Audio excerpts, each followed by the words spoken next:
नमस्कार, जोहार ही चलते हैं झारखंड की ताजा खबरों की ओर। लेकिन उससे पहले अगर आपने अभी तक इस चैनल को सब्सक्राइब नहीं किया तो कर लें, जिससे कि आपको झारखंड की ताजा खबर रोजाना मिलती रहे। पहली बड़ी खबर, मूलवासी सदान मोर्चा के केंद्रीय अध्यक्ष राजेंद्र प्रसाद की अध्यक्षता में हुई बैठक में कई महत्वपूर्ण निर्णय किए गए। प्रसाद ने कहा कि 22 फरवरी को सिमडेगा जिले की टेसरा पंचायत के बनाबीरा में मूलवासी सदानों के 51 गाँव की महापंचायत होगी। ये भी कहा कि अब पूरे राज्य में सम्मेलन, रैली, महापंचायत जैसे कार्यक्रम आयोजित कर सदानों के अधिकारों के लिए संघर्ष जारी रखा जाएगा। झारखंड में सदानों की पहचान और आस्था के लिए अपना झंडा होगा। प्रोफेसर अमर कुमार ने अपने संबोधन में कहा कि आश्चर्य की बात है कि झारखंड में सबसे पुराना इतिहास मूलवासी सदानों की रही है, लेकिन दुर्भाग्य से राजनीतिक पार्टियों के नेताओं को सदान का नाम भी बोलने में कष्ट होता है। बैठक के पश्चात सामाजिक न्याय के प्रतिमूर्ति न्यायाधीश स्वर्गीय लोकनाथ प्रसाद को मंच के द्वारा श्रद्धांजलि दी गई। अगली खबर, झारखंड में मध्याह्न भोजन बनाने वाली रसोइयों के लिए बड़ी खुशखबरी। झारखंड के सरकारी स्कूलों में मध्याह्न भोजन बनाने वाली रसोइयों को अब वर्ष में 10 के बदले 12 महीने का मानदेय दिया जाएगा। इसके अलावा रसोइया अब 60 वर्ष की उम्र तक काम करेगी और इसकी घोषणा शिक्षा मंत्री ने कुछ दिनों पहले की थी और इसे अब जमीनी स्तर पर लागू करने की बात कही जा रही है। राज्य में लगभग 80,000 रसोइया कार्यरत है।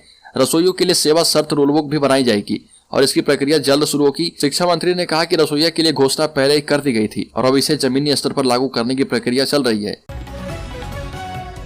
अलखर, बिहार पुलिस की सहायता से अरब से गिरफ्तार किए गए हम पार्टी के प्रवक्ता दानिश रिजवान को रांची ले आया गया। दानिश रिजवान ही रांची के अरगोड़ा की रहने वाली महिला सुषमा बड़ाई के ऊपर गोलीबारी के मास्टरमाइंड है। हिंदुस्तानी अवाम मोर्चा के राष्ट्रीय प्रवक्ता दानिश रिजवान को अरब से गिरफ्तार कर रांची लाया गया है। रांची में उन्हें कोर्ट में पेश करने के बाद जेल भेजा गया है। अरगोड़ा की रहने वाली सुषमा बड़ाई पर गोलीबारी में शामिल 2 शूटर भी रांची पुलिस के द्वारा गिरफ्तार किए गए। रिजवान को जहां बिहार पुलिस की मदद से गिरफ्तार किया गया है, वहीं दोनों शूटरों को यूपी एसटीएफ की मदद से गिरफ्तार किया गया। अलीखोर, देवघर में सब्जी मंडी में रंगदारी वसूलने और जान मारने की नीयत से फायरिंग करने के मामले में नगर थाना पुलिस ने आशीष मिश्रा गैंग के आधा दर्जन से अधिक गुर्गों को गिरफ्तार किया है। पुलिस ने देवघर में अपराधियों के पास से दहशत फैलाने के लिए जिस पिस्टल से फायरिंग की गई थी उसे भी बरामद कर लिया है। ये सभी अपराधी देवघर के सब्जी मंडी में फायरिंग करके रंगदारी वसूलते थे। अलीखोर, राज्य के पूर्व सीएम रघुवर दास के पैर में आया फ्रैक्चर। पूर्व मुख्यमंत्री रघुवर दास के बाएं पांव में हेयर लाइन फ्रैक्चर हो चुका है। इसके कारण उन्हें चलने फिरने में दिक्कत हो रही है। वो घर पर रहकर आराम कर रहे। इस दौरान आने वाले मुलाकातियों से वो मिल रहे एवं उनकी समस्याओं को उचित फोरम में हस्तांतरित कर रहे। पूर्व मुख्यमंत्री रघुवर दास ने बताया कि 2 जनवरी को जुगलसलाई में आरओबी निर्माण पूरा होने के उपलक्ष्य में पार्टी की ओर से आयोजित पदयात्रा के दौरान उनका पैर फिसल गया था। कार्यक्रम के बाद दर्द महसूस होने लगा था। बाद में एक्सरे कराने पर उसमें हेयर लाइन फ्रैक्चर की बात सामने आई थी। अलकर, अमित शाह का ढोल नगाड़ों के साथ झारखंड में हुआ स्वागत। चाईबासा में करेंगे चुनावी संक्रांत। अमित शाह का झारखंड में भारतीय जनता पार्टी के नेताओं ने ढोल नगाड़े के साथ स्वागत किया। केंद्रीय गृह मंत्री और वरिष्ठ भाजपा नेता श्री अमित शाह पश्चिमी सिंहभूम के चाईबासा में लोकसभा चुनाव 2024 के प्रचार अभियान के संक्रांत करेंगे। इससे पहले वो भाजपा के वरिष्ठ नेताओं के साथ टाटा कॉलेज ग्राउंड में गहन मंत्रणा करेंगे। भाजपा के प्रदेश प्रवक्ता प्रदीप सिन्हा ने कहा कि अमित शाह के झारखंड दौरे से राज्य की जनता एवं पार्टी कार्यकर्ताओं में उत्साह है। वहीं गठबंधन के नेताओं की घबराहट बढ़ गई है। श्री अमित शाह संगठन विस्तार एवं जनता से संवाद करेंगे। ये भी कहा कि हेमंत सोरेन की अगुवाई वाली सरकार में कानून व्यवस्था पूरी तरह से चरमरा गई है। अलकर, अमित शाह के झारखंड दौरे को लेकर झारखंड मुक्ति मोर्चा का अटैक। कहा कि भीड़ जुटाने के लिए पहले आए। चाईबासा दौरे पर आए गृह मंत्री अमित शाह से झारखंड मुक्ति मोर्चा ने 4 सवाल पूछे हैं। सुप्रियो ने पूछा कि सरना धर्म कोड 1932 की खतियानी आधारित स्थानीय नीति और 27% ओबीसी आरक्षण पर भारत सरकार और भाजपा की सोच क्या है।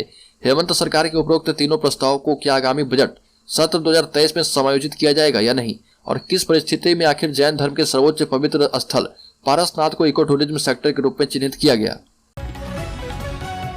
अलखोरा, गढ़वा में अब नहीं बचेगा आदमखोर तेंदुआ। हैदराबाद से आया शूटर मेरठ से पिंजरा। एक तेंदुए की दहशत पूरे पलामू प्रमंडल को डराकर रखे हुए है। इस आदमखोर तेंदुआ से किसी तरह निजात पाना चाहते हैं लोग, और जिसके लिए हैदराबाद का मशहूर शूटर नवाब सफत अली खान को लाखों रुपए खर्च कर गढ़वा बुलाया गया ताकि इस समस्या से निजात पाया जा सके। इधर वन विभाग के अधिकारी तेंदुए को पकड़ने के लिए ऑपरेशन तेंदुआ का आगाज कर चुके हैं। झारखंड के गढ़वा में एक आदमखोर तेंदुए के द्वारा 3 बच्चों पर हमला करके उसे मारने के बाद मुख्य वन अधिकारी ने इस खूनी तेंदुए को आदमखोर घोषित कर दिया है, जिसके बाद वन विभाग की टीम इस तेंदुए को पकड़ने के लिए एक से बढ़कर एक अत्याधुनिक पिंजड़ा मेरठ से मंगा चुकी है।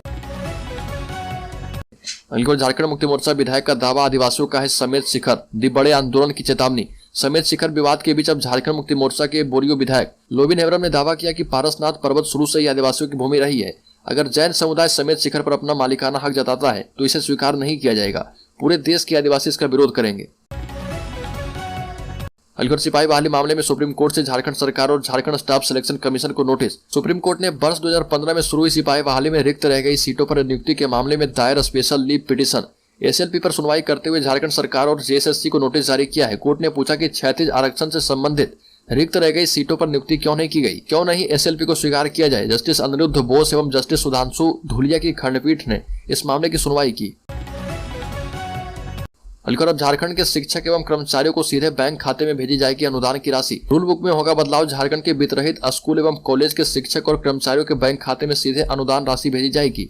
अब तक अनुदान संबंधित शिक्षण संस्थान को दिया जाता था, फिर शिक्षण संस्थान के द्वारा शिक्षक एवं कर्मचारी को अनुदान राशि दी जाती थी। इसके लिए अनुदान रूल बुक 2015 में बदलाव किया जाएगा। राज्य के वित्तरहित शिक्षण संस्थान के अनुदान को भी दोगुना किया जाएगा और इसके लिए माध्यमिक शिक्षा निदेशक की अध्यक्षता में कमेटी गठित की गई थी। कमेटी ने शिक्षण संस्थानों का अनुदान दोगुना करने की अनुशंसा कर दी है। विभागीय स्तर पर इसकी सहमति भी बन गई है।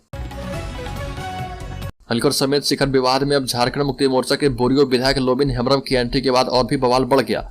उन्होंने कहा कि पारसनाथ पर्वत शुरू से ही आदिवासियों की भूमि रही है।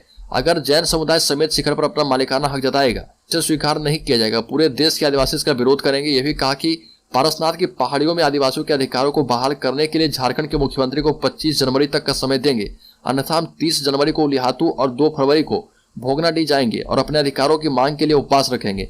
इस मुद्दे पर राज्य और केंद्र सरकारों का ध्यान आकर्षित करने के लिए 10 जनवरी को हम पारसनाथ में इकट्ठा होंगे। पीराटार प्रमुख के पूर्व प्रमुख सिकंदर हेम्ब्रम के मुताबिक मधुबन में लगभग 100 जैन मतदाता हैं। पूरा इलाका संथाल, आदिवासी और दलितों का है। समेत शिखर जाने के रास्ते में आदिवासियों के 2 पूजा स्थल हैं जिन्हें जाहिर थान के नाम से जाना जाता है। धनबाद में प्रिंस के नाम से कारोबारियों को धमकी देने वाले 4 गिरफ्तार। खुलासा हुआ न्यू मटकुरिया का रिकवरी एजेंट पिंटू सिंह दे रहा प्रिंस गिरोह को धार। आपको बता दें कि बादशाहपुर के कुख्यात प्रिंस खान के इशारे पर मेजर बनकर कारोबारियों को धमकी देने वाले 2 लड़कों सहित पुलिस ने गैंग के 4 लोगों को गिरफ्तार किया। एसएसपी संजीव कुमार ने पुलिस ऑफिस में पत्रकारों से बातचीत करते हुए चारों की गिरफ्तारी की पुष्टि की है और बताया कि प्रिंस खान के गैंग में छद्म नाम मेजर बनने वाले पकड़े गए हैं। गिरिडीह में जन वितरण प्रणाली में कुव्यवस्था के खिलाफ सड़क पर उतरे लोग सुधार नहीं होने पर दी आंदोलन की चेतावनी। गिरिडीह में जन वितरण प्रणाली में व्याप्त गड़बड़ी के खिलाफ ग्रामीणों ने डीलरों के खिलाफ विरोध मार्च निकाला। ग्रामीणों ने कहा कि व्यवस्था में सुधार नहीं किया गया तो आर पार की लड़ाई लड़ी जाएगी। गिरिडीह में ग्रामीणों का आरोप है कि डीलरों के द्वारा कार्डधारियों के बीच प्रतिमा अनाज का वितरण नहीं किया जाता है। नवंबर महीने में कार्डधारियों को 1 बार राशन दिया गया, जबकि 2 बार फिंगरप्रिंट ले लिया गया। इसी तरह दिसंबर महीने में 1 बार भी अनाज का वितरण नहीं किया गया। जनवरी महीने में राशन का वितरण किया जा रहा। ग्रामीणों ने कहा कि नियमित राशन वितरण होना चाहिए।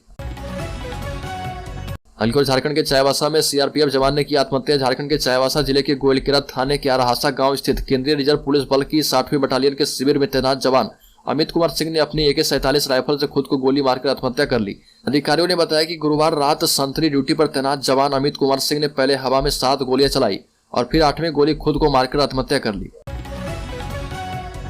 सीएम हेमंत सोरेन के साथ महाधिवक्ता की बैठक। अधिवक्ताओं की हड़ताल को लेकर मीटिंग। सीएम हेमंत सोरेन ने महाधिवक्ता को लेकर सीएम आवास बुलाया है और महाधिवक्ता राजीव रंजन सीएम आवास पहुंच चुके हैं। झारखंड में अधिवक्ताओं की हड़ताल को लेकर बैठक चल रही है। रांची सीएम हाउस में मुख्यमंत्री और महाधिवक्ता की बैठक जारी है, लेकिन पिछले दिनों झारखंड राज्य बार काउंसिल ने यह फैसला किया था कि मुख्यमंत्री आवास पर होने वाली बैठक से झारखंड राज्य बार काउंसिल का कोई संबंध नहीं है और न ही काउंसिल का कोई सदस्य इसमें भाग लेगा।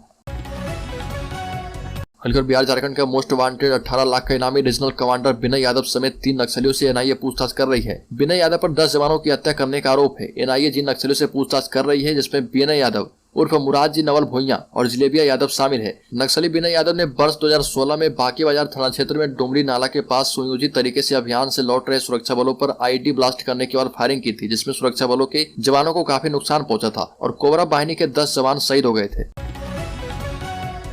झारखंड पुलिस को जल्द मिलेगी बड़ी खुशखबरी। नई व्यवस्थाओं की जल्द बहाल। सीएम हेमंत सोरेन ने की बड़ी घोषणा। पुलिस के लिए अभी स्वास्थ्य सेवा की सुविधा नहीं है। पुलिस के लिए खुद की चिकित्सा व्यवस्था जल्द बहाल करने की दिशा में काम हो रहा। मुख्यमंत्री हेमंत सोरेन ने ये बातें बोकारो में कही और वो शहर के सेक्टर 12 स्थित जैप 4 मैदान में आयोजित पारण परेड समारोह को बतौर मुख्य अतिथि संबोधित कर रहे थे। श्री हेमंत सोरेन ने कहा कि अगले 2 साल में राज्य के सभी जैप मुख्यालय एवं पुलिस लाइन को अपग्रेड किया जाएगा। ट्रेनिंग कैंप एवं बैरक सभी जैप मुख्यालय एवं पुलिस केंद्र में परिसर, बैरक, पेयजल की व्यवस्था, मैदान की स्थिति में सुधार समेत अत्याधुनिक सुविधाएं बहाल की जाएगी। सरायकेला खरसावां जिले के पिंडकी निवासी कुख्यात अधीर प्रधान को चक्रधरपुर पुलिस ने गृह मंत्री के आगमन की पूर्व संध्या पर कमलदेव गिरी हत्याकांड मामले में गिरफ्तार किया है। अधीर प्रधान की गिरफ्तारी सरायकेला से की गई। कमलदेव हत्याकांड की शुरुआती जांच में पुलिस ने इसको हिरासत में लिया था। अधीर कोल्हान के तीनों जिले में सुपारी किलर के रूप में जाना जाता है। कई बड़े हत्याकांड में शामिल रहा। अलग अलग थानों में 11 मामले दर्ज हैं। वहीं कमलदेव गिरी हत्याकांड का मुख्य आरोपी सतीश प्रधान का करीबी रिश्तेदार भी अधीर है। अलीगढ़ धनबाद बार एसोसिएशन ने शुरू किया आंदोलन। झारखंड स्टेट बार काउंसिल के आह्वान पर धनबाद बार एसोसिएशन के अधिवक्ताओं ने खुद को न्यायिक कार्यों से अलग रखा। बार काउंसिल के निर्देश के मुताबिक आगे की कार्रवाई की जाएगी। अपने को न्यायिक कार्य से अलग रखने के पहले दिन सिविल कोर्ट में आर्थिक अपराध के एक मामले में दिल्ली हाईकोर्ट के अधिवक्ता बहस करने आए थे, लेकिन धनबाद के अधिवक्ताओं ने उन्हें भी बहस करने से रोक दिया। स्टेट बार काउंसिल के स्टीयरिंग कमेटी के चेयरमैन राधेश्याम गोस्वामी एवं बार काउंसिल के मेंबर प्रयाग महतो ने कहा कि अधिवक्ताओं की एकता को सरकार नहीं तोड़ सकती। अलीगढ़ 14 मार्च से जैक बोर्ड लेगी मैट्रिक इंटर की परीक्षा। झारखंड एकेडमिक काउंसिल ने मैट्रिक और इंटर परीक्षा की तिथि घोषित कर दी है। 10वीं और 12वीं बोर्ड की परीक्षा 14 मार्च से शुरू हो रही है। बोर्ड की परीक्षाएं 2 शिफ्ट में ली जाएगी। पहली पाली में मैट्रिक और दूसरी पाली में इंटरमीडिएट की परीक्षाएं ली जाएगी। पहली पाली की परीक्षा सुबह 9:45 से 1:05 तक ली जाएगी और यह मैट्रिक की परीक्षा होगी। इस परीक्षा के लिए 9:45 से 11:20 तक OMR सीट दिए जाएंगे। परीक्षार्थी 11:25 से 1:05 तक सवालों के जवाब देंगे। दूसरी पाली में इंटर की परीक्षा ली जाएगी और यह परीक्षा दोपहर 2 बजे से शुरू होगी, जो कि शाम 5:20 तक ली जाएगी। अलीगढ़ रामगढ़ उपचुनाव को लेकर तैयारियां हुई शुरू। 3 लाख से अधिक मतदाता देंगे वोट। बनाए जाएंगे 5 मॉडल बूथ। राजनीतिक दलों में भी उम्मीदवारों को लेकर बड़ी हलचल। रामगढ़ विधानसभा के उपचुनाव को लेकर गतिविधियां तेज हो गई है। राजनीतिक दलों से लेकर चुनाव आयोग और जिला प्रशासन इसकी तैयारियों में जुट गया है। जहां राजनीतिक दल आपसी तालमेल बिठाकर उम्मीदवारों के चयन के लिए मंथन कर रही, वहीं राज्य निर्वाचन आयोग ने मतदाताओं की संख्या को लेकर आंकड़े जारी कर दिए हैं। जिला प्रशासन अपने स्तर पर उपचुनाव की तैयारियों में लग गया है। इस बात की पुष्टि उपायुक्त माधवी मिश्रा ने की। रामगढ़ के मतदाताओं को वोट डालने में परेशानी न हो, इसका पूरा ध्यान रखा जाएगा। आपको बताते चले कि कांग्रेस की विधायक रही ममता देवी की विधायकी जाने के बाद यहाँ उपचुनाव होना है। अलीगढ़ शीतलहर की चपेट में आया झारखंड। बंगाल की खाड़ी से चल रही हवाओं का रफ्तार हुआ कम। राजधानी रांची सहित राज्य के अधिकांश जिले का पारा 10 डिग्री सेल्सियस से भी कम हो गया है। राज्य इन दिनों शीतलहर की चपेट में है। ऐसा बंगाल की खाड़ी में चल रही हवाओं की रफ्तार कम होने की वजह से हुआ है। मौसम विज्ञान केंद्र रांची के मुताबिक बंगाल की खाड़ी में हवाओं की रफ्तार कम है, वहीं आसमान में बादल भी छटे हैं। इस वजह से राज्य के तापमान में काफी गिरावट आई है। राज्य के लोगों को अभी इस शीतलहर से राहत नहीं मिलने वाली है। अगले 2 दिनों तक ठंड कपकपाएगी।